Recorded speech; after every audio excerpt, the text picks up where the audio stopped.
Welcome, Sam, and everyone else to Beaver Creek Farm.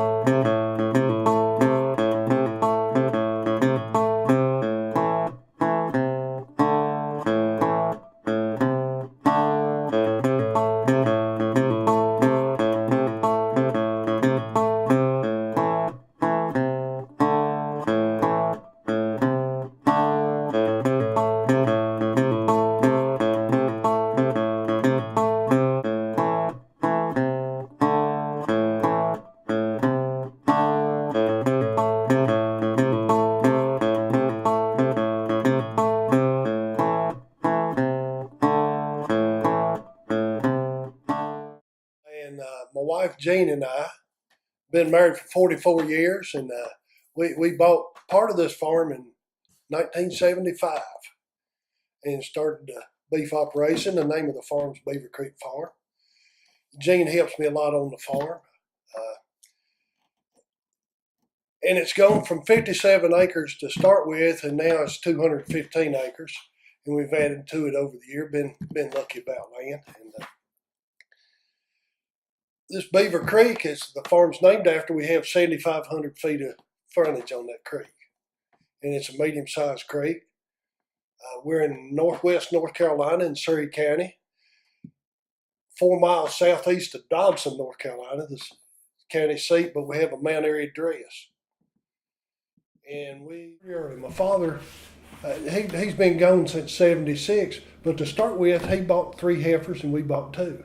And they were shorthorn heifers. They had black ears and their bodies were white. And the sire was a shorthorn and their mothers were black. And they were Angus crosses somehow. And that was the basis till 1999. To the herd 9, we sold everything. That old herd was gone. And 2 years later, we bought black cows. And they were commercial to start with. And we get in our first registered Angus pair came here in 2002. And we started that, and then the Angus bull that same year, a registered bull. And then it's been all Angus, registered Angus bulls. A lot of fescue pasture, and it's infected fescue.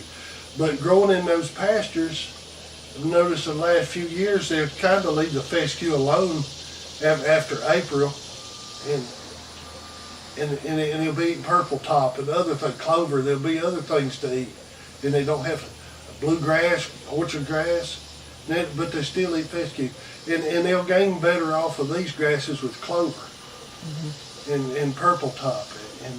But when on up in late spring, then we have winter annuals, and that's when they really shine, is in the spring. So they're mostly grazing on that. And then about sometime in the middle of May, it's beginning to be early, we have natives to graze. So big blue stem Indian grass and eastern gamba grass. And we're going to put in 5 more acres of that. 0 phosphorus index till it's well over 100 now. There's plenty what you need. There was no fertilizer added to this, none. This spring it was planted on May 20th. And of course it hadn't been grazed yet. But if we'd have put fertilizer, it would have been so big, I don't know if our 40 cows could have eaten it. It was just so much, but it just adds so much organic matter to the land. And this complex mix really does everything. It got cow peas, 2 kinds of sorghum sudan, pearl millet, a radish and a turnip, and of course beautiful sunflowers. And just about all of it will complement the native. Our transition going from, we spent many years doing continuous grazing. Sometimes we wouldn't even know where the cows were. They might have a calf that's a half a mile from the house and you'd like to never find them, even though you're checking on them every day. And we met with and Equip, and we fenced out the streams, and we even donated easement on Beaver Creek is 3,000 feet long on our side of the creek.